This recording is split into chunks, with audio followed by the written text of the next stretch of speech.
Okay, well, my name is Bryan Hubbard, and I've worked with my wife, Lynn McTaggart, for many years on producing a lot of, if you like, alternative information. I'll use that in its widest sense, but alternative information on health and more recently looking at quantum physics and how it touches with spirituality. And from my own point of view, my own work has been on a project I call Time Light, which I call a new type of spiritual therapy. So our days are busy, researching primarily What Doctors Don't Tell You, which is the health journal we've produced for 22 years now, and more recently working with Lynn on her various projects, which have produced our own products too, such as Living the Field, which was a 48-part course on spirituality and the new science, and supportive work for her other books, such as The Intention Experiment, which happens to be also the biggest web-based intention experiment on the planet, and more recently The Bond, which is her latest book, and the work we're trying to do on that, and more recently how we're reaching out to schools in America to try and help them bring ideas of the bond into their communities. And then, as I say, Time Light. So that's what I do. Wow, a very full schedule you have there. Let's work obviously chronologically then. Mm-hmm. What the doctors don't tell you, is it all just shockingly bad news for us? Well, no, it's not. And I suppose about 3 paragraphs into the very first issue, which was in December 1989, it occurred to us that we can't just tell people how awful medicine is without telling them that there's something else that's better that does work, because who wants to subscribe to despair? So we abandoned that, as I say, 3 paragraphs in, and have never looked back. So we have to explain the dangers of medicine and drugs. And, you know, it's always a relative risk. It's a balanced risk you're taking. Yes, they can help, and we're not saying never ever take drugs. They do have their place. But people have to understand those risks. And frankly, I don't think many people do fully understand the risks. They're not very good consumers. But having said that and understanding those risks, we then say, but there is so much more. But it's not, and people say, well, it's not scientific. The alternatives are not scientific. And my favourite argument is people who say, well, of course, there's only medicine. Alternative is medicine that doesn't work. Well, that's really not true. There is a lot of evidence to support many alternative modalities, but they don't enjoy the support of the pharmaceutical industry in terms of funding and indeed the delivery system of the GP and the doctor, because that's what doctors have become, delivery systems of drugs.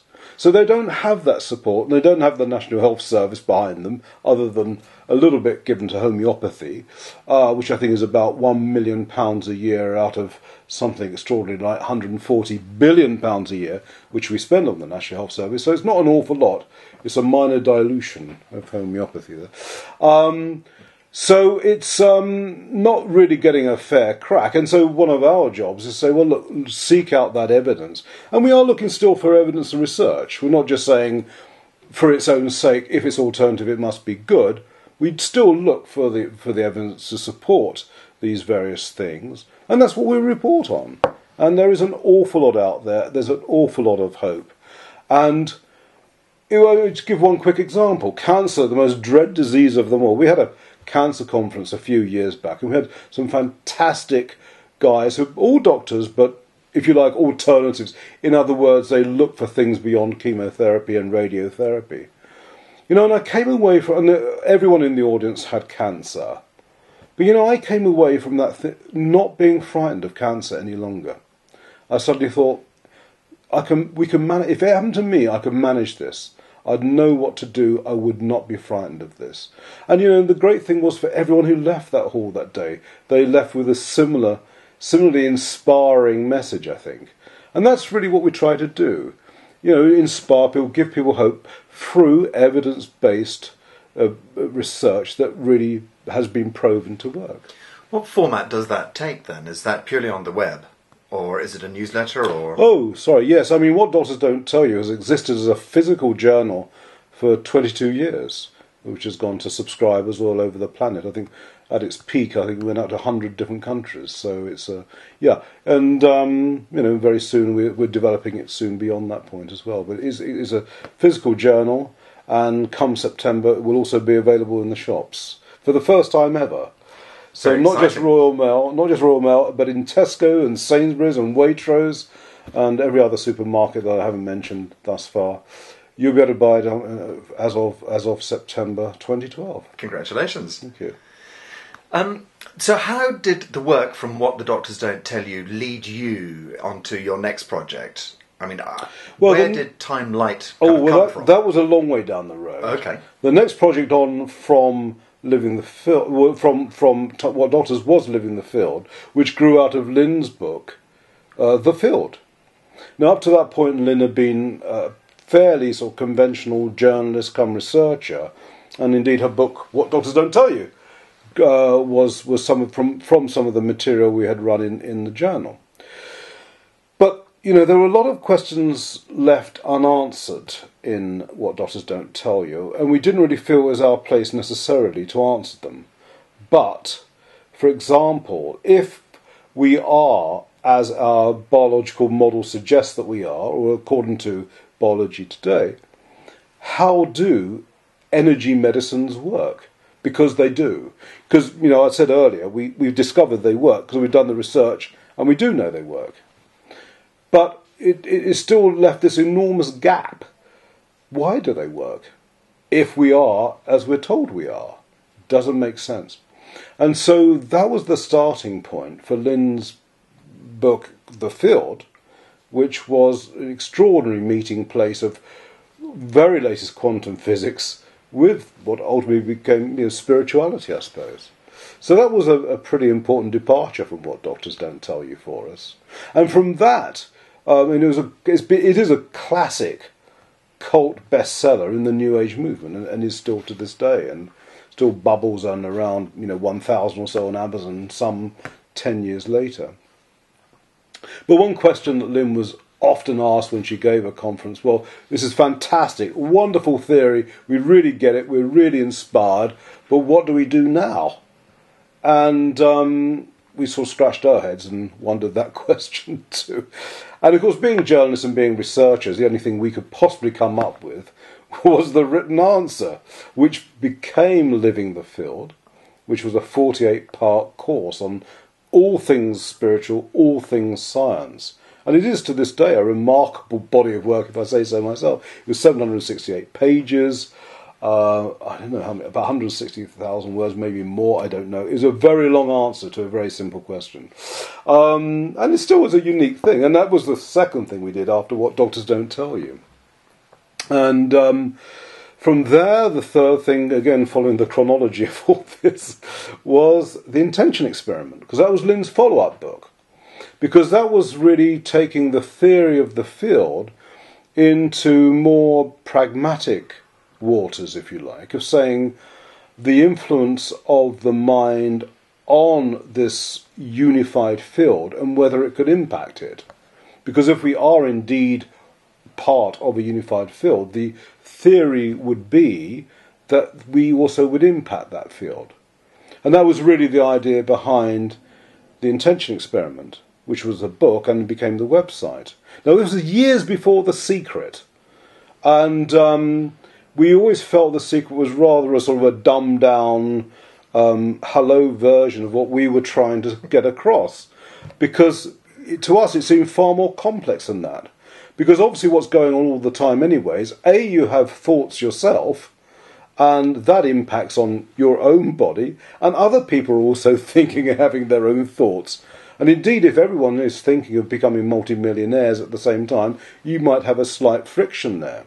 So, but we thought there was something much more interesting than that going on, and indeed there was.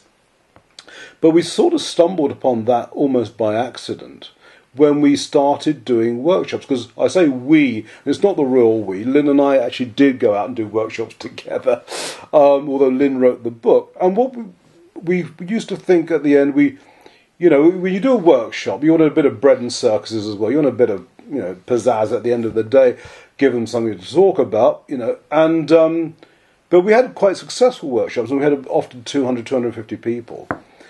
And we said we wanted to do some intention experimental work, but what the hell do we do? Because there were so many people there. And we sort of came up with this idea, let's form circles. So we started creating these healing circles. We would have 13 or 14 people participating in each circle with only one receiver in the middle. And we said, this person who's the receiver has to have a chronic condition, long-standing, has had little respite from it, has not been helped by medicine, and ideally is in utter despair. That's what we like. Anyway, so inevitably, the chronic conditions going around today, it wasn't difficult finding these people. So all we needed was 13 of them. So they'd each form, the centre point of this circle, and they would be intended for effectively. And this was always on a Saturday night, and the Saturday morning we would ask them to come back and say, was there any effect? And I think this is what staggered us more than even the recipient. It worked every single time. The single most extraordinary response we had was a woman who'd been blind in one eye for much of her life and actually had visibility back. And that certainly is mind over matter. Although it isn't really, everything's mind or matter, I suppose, but in the conventional sense of the word. It wasn't a placebo in that sense. But I'm a firm believer in placebo, by the way, but that's a different issue. But there were so many chronic conditions that were being healed. And that was the first clue to us about the complexity of this, that it's all to do with group work. It's nothing to do with individuals. And I was reading one of these books about the Essenes, who claims to be the originating philosophy group, or whatever you want to call it, that Jesus belonged to. And all the Essenes healed in groups of 13, including presumably Jesus. And Jesus was depicted as the healer, but it would appear, if indeed he was an Essene, that he was in a group of healers. And we stumbled upon this entirely by mistake, by dint of needing a practical solution to a problem we had. And that was, but the idea of the group work was the start. And then the website was something that we then developed, and that was mass. We were getting 35,000 people participating and sort of honing in on one subject. And again, we're having remarkable success with those. And, some people say, Lynn was interviewed by Oprah Winfrey. Even Oprah said, no, it's purely coincidence. We did it twice. I don't think it is. And the reason why she said it was coincidence was because the results were so outlandish that it is incredible. The first one was Sri Lanka, where we work. In each case, we try and make it as scientific as possible. So therefore, we need at least 3 years of continuous data before the experiment. And we found a local guy in Sri Lanka who's been trying to create peace there for years and years. He had every last statistic on Sri Lanka. And this is still at the height of the Civil War. And we did a peace experiment which lasted, I think, 7 days. And the war ended 1 month later. Now you could say, well, that is coincidence. There was Oprah Winfrey said, it's coincidence. Okay, we did it again in Helmand province, which is the major war zone in Afghanistan, I'm sure you know. Again, the same thing happened. They had never seen. We got the information from the UN in the end, and we got all the figures for deaths, for injury, so forth and so on. And they had never seen such a period of calm ever since the beginning of the war. Well, you can keep on saying it's coincidence if you like. But we've done that on big scales, we've done it on small scales, we've done it with seeds, we've done it with plants, and seen the difference. And the difference is utterly remarkable. The logical brain still screams and says this is not possible, this isn't happening. But nonetheless it is. And I suppose ultimately, it is a matter of faith, isn't it? Either you say, well, I know this makes no logical sense, but I do believe this. Or you don't. But, you know, that's entirely up to you. But I think the one who says I do believe it has a richer life. It's interesting because at some stage you crossed over from being researchers into practitioners. We did, I suppose, that's true. But we were still being researchers. But instead of reading other people's research, we were doing our own research. And we were working with universities in Bonn and in Texas who are monitoring this stuff for us. And we've had the results in prestigious journals published, which is rather good. So, but we're as surprised, if not more surprised than anybody else. I mean, we really didn't know what to expect. We genuinely didn't know what to expect. And every time we have an enormous success, we are always astonished. And I tell you, the other thing that's great about it is not just the results, but the feedback from the people who participate is utterly remarkable. And sort of small miracles seem to happen in their lives afterwards. It's really, and I think the reason why is that they have this palpable sense of unity from the experience. And it just shifts something in them and their lives, and the way not only they see the world, but actually how they are relating to the world and how that does affect the reality of that world. And it is quite remarkable. And I, with healing, with intention, and all of this, I'm becoming more and more convinced that healers and people like us are merely permission agents. Because I think people heal themselves, and I think people cause all their own miracles to occur. But because of the logical mind, they don't actually believe this is possible. So what we do is we encourage them to suspend the logical mind for 5 minutes, bypass that, give them permission, and I think that's what's happening. And in the same way with our little healing groups, the little lady who could see for the first time, she gave herself permission, and also because for the first time possibly in her life, and for most of us we don't ever get this feeling, but for the first time in her life, she felt a sense of love and unity that she had never felt before. How many times would you sit in the middle of 13 people who are praying, intending for you, wishing you the very best? Never. It's a shame, because I think originally that must have been what religion was all about. Yes. It was about us coming together and focusing on... Well, that's what a church still is. And it actually amplifies the actual shape of it. Absolutely. But it gives you the permission, and that's what we don't grant ourselves any longer. And I think that's the single most greatest disservice to ourselves that we commit these days. We have lost that, and we don't have that permission any longer. And or it's hijacked. It's hijacked, or we give it to. I mean, here's the connection. Here's a good connection. Yes. You know, and we rely upon our outside experts, and we have become disempowered. And I grant the doctor my healing agency. You heal me because you wear a white coat, and I give up all my power to you to do this. But supposing we reverse that, and I said I'm going to heal you, but you are participating in that as well. And the real point was that you were participating in that as well, not the fact that I was going to heal you. And that's what actually happens. And it's that permission, instead of just giving it up, you know. And I think that's so important. So that, in a sense, from what Dotter's the field, intention experiment, back to what Dotter's in that sense. There is a line. You always see the pattern afterwards.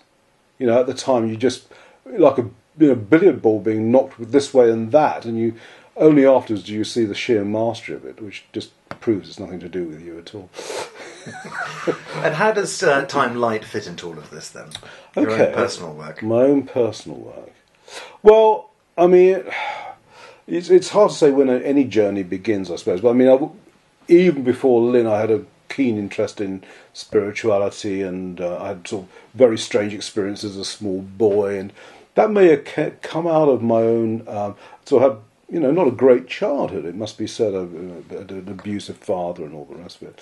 And I suppose that sort of hones you in a certain way, and made me very, very keenly sensitive, but also very interested in the world and why we behave the way we do and why we treat each other the way we do. And that lent me straight to philosophy and these sorts of areas, and also spirituality. And I had a great interest in these subjects as a young person. So I suppose, in a sense, by the time that happened, I suppose I was at a point of a perfect storm, if you like, where prevailing winds could be, push me in a certain direction, which I think proved to be very productive. But I suppose the first real clue was my own father's death. And although he was old when he died, he was 90, and you said, well, got to go sometime, which is for sure. But he didn't actually die from anything other than old age. And I remember going to see him. He was in bed, and I just said, well, what's wrong with you? And he said, he just said, I'm tired of it. I don't want to live any longer, I just don't want to live anymore. And I thought, this is just, so much sort of, histrionics and drama. And I bid my farewells and all the rest. And my mother phoned 3 days later and said, Dad died. He did indeed die. And I felt he'd willed his death.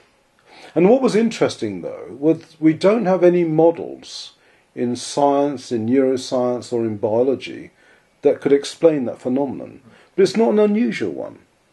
You do hear people of a certain age saying they've had enough. And so I got to think about that. And well, what does that mean, you've had enough? You've had enough of life. You've had enough experience. And that's what came up with this expression, he was just time heavy. He'd had so much time in him, so much experience, that he just was so heavy he couldn't carry that weight around any longer. And a few years after that, I just picked up a book on ghosts, and I must say the subject had not interested me in the slightest, and frankly to this day doesn't particularly interest me. But what was extraordinary about this book was it was written by a Canadian academic who'd done enormous research into ghosts and apparitions and things or entities that seem to survive death. And there's an enormous amount of evidence for that, although it's obviously anecdotal. I mean, you can't do double-blind placebos with ghosts too well. And the reason why I was so impressed by it was that it was compelling because the people telling the story had more to lose from the telling than keeping quiet. Because, when you say you've seen a ghost, people immediately phone for the funny farm, and you're not really taken terribly seriously. So there are a lot of these people, and the stories were utterly incredible, and were independently verifiable. That's the point. That was very interesting about all these stories. Now, this sort of gave me the metaphor, which sort of followed on from my dad's death, that somehow there seemed to be this heavy something that survived death even. And again, it was this past that seemed to exist almost independently of the body, almost unfinished business. And I suppose that, in a way, having sort of meditated on that, the whole thing seemed to come as one, that it was clear that we were a three-part person. And what we were was, obviously, we're present there. We have a body, we have a brain, that's indisputable. Although the one aspect of that which the sciences don't seem to understand, and which my own interest is in Kantian philosophy, a philosopher called Immanuel Kant, who said something incredibly profound and which has been now proven by quantum physics, which was that we put time and space into the world, onto the fabric, and we create time and space. It's a precondition for experience. So therefore we put it there, was his argument. I won't go into the details of that. But so you have the present time body, which incorporates everything that we know and has been studied by the sciences. My body, my brain, but also this extraordinary thing of imposing time and space. That is also part of this present time body. But we also have the past. Now the past, it seems to me, has different layers to it. There is the psychological past, which my father was talking about, which made him very time heavy. This is experience we drag through with us. And there's an important aspect of that, which is that it's always experience we don't fully understand. We sort of get it, but we don't really get it. And I'll come back to that in a minute. But there are other two types of memory too. One is which I call the knowledge base, which is knowledge memory, which obviously is how we do things. And then the third one is the narrative memory, which is my name is Bryan and I was brought up as a Christian and I live in England. And it would appear, I don't know how I got all this stuff, but I haven't really particularly studied it, but it's quite interesting that I read a report the other week which seemed to suggest there are these three types of memory that exist. And I thought, oh, right, well, actually, I did write that in last year. But what is interesting about it, if you sort of see dementia patients or people with Alzheimer's, you often see that one or two of those memory forms will go. For example, they remember who they are, but they don't know how to ride their bike any longer, or whatever it is. We remember and forget these things in these three different types. But there's still a third self, and that's the most interesting one, which is the potential self, as I call it, because that does exist outside of time and space. And there's countless evidence for this. I mean, we've all had those experiences ourselves.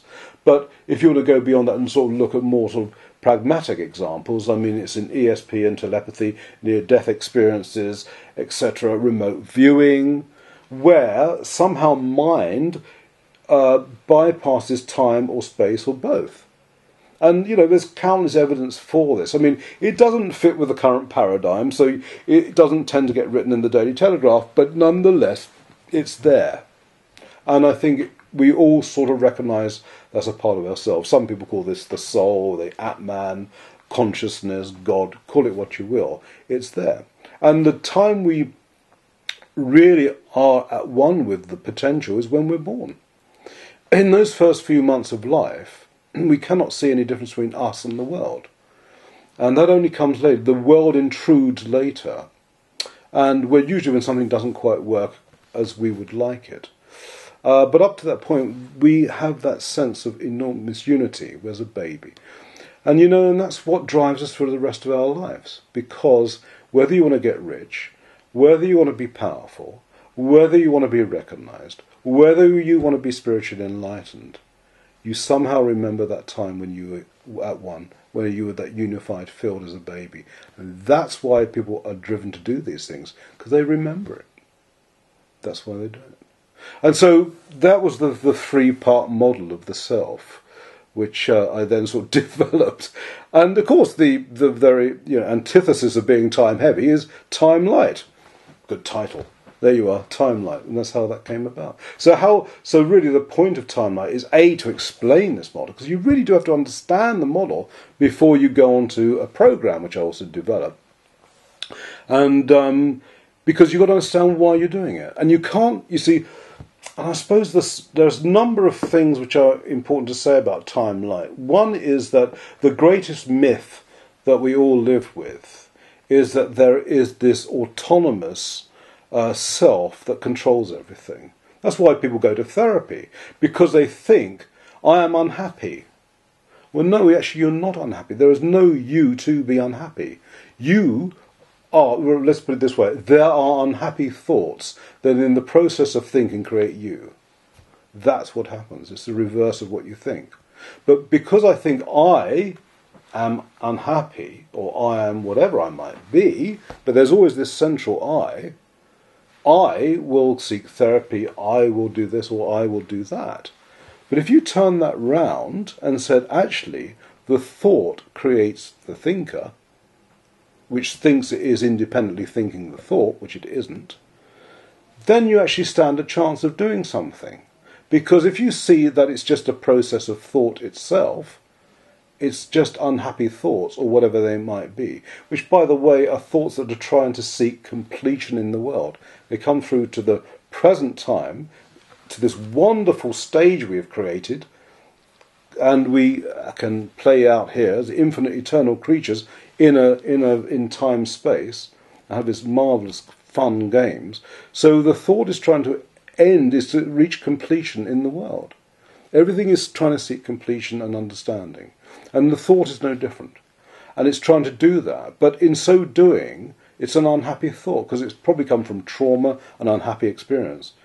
As it comes out and it goes through the brain, this astonishing process creates the thinker. and you think, therefore I'm unhappy, but you're not. As I say, it's the thought itself, it's thoughts of unhappiness that create the thinker who thinks is unhappy. And so you've created a workshop to go with it, or a program? Yeah, program. It's a 21-day program, and what I tried to because that's a very important point. I was just about to say, because there is no autonomous thinker, there is no autonomous independent I. What sort of therapy could you possibly do?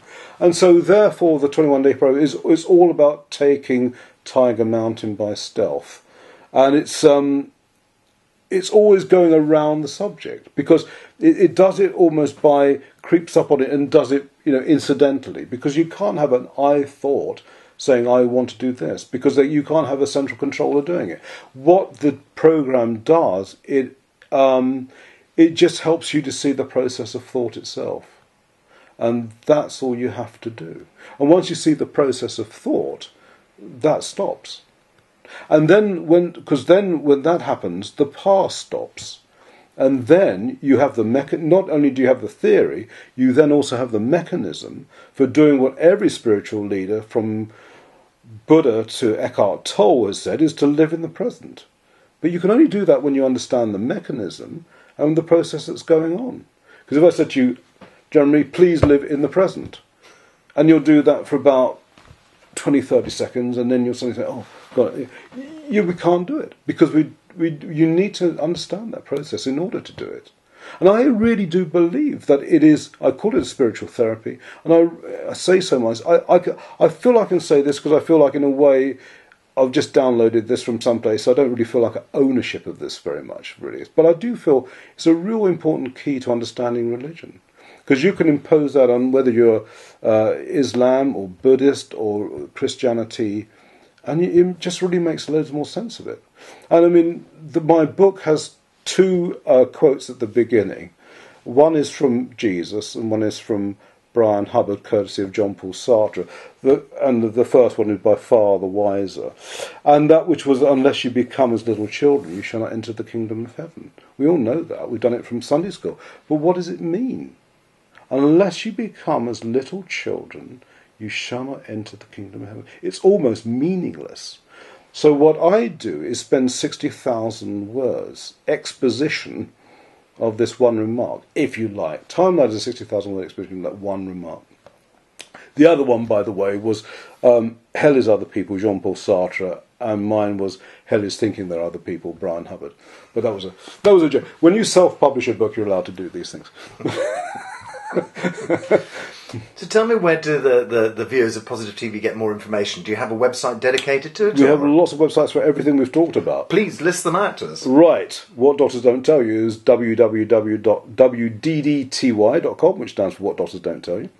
There is the intentionexperiment.com. There's Lynn's latest book, thebond.net. And Timelight is time with a -light.com. So that's us. And there are more details about your courses? Yes, there's details on all those sites about everything that we do. And yes, with Timelight, lots of information about you can buy the book. There's a workbook that goes with it if you want it. All sorts of bits and pieces. Yeah, indeed. Thank you very much for talking to Positive TV. Thank you. Thank you very much for inviting me.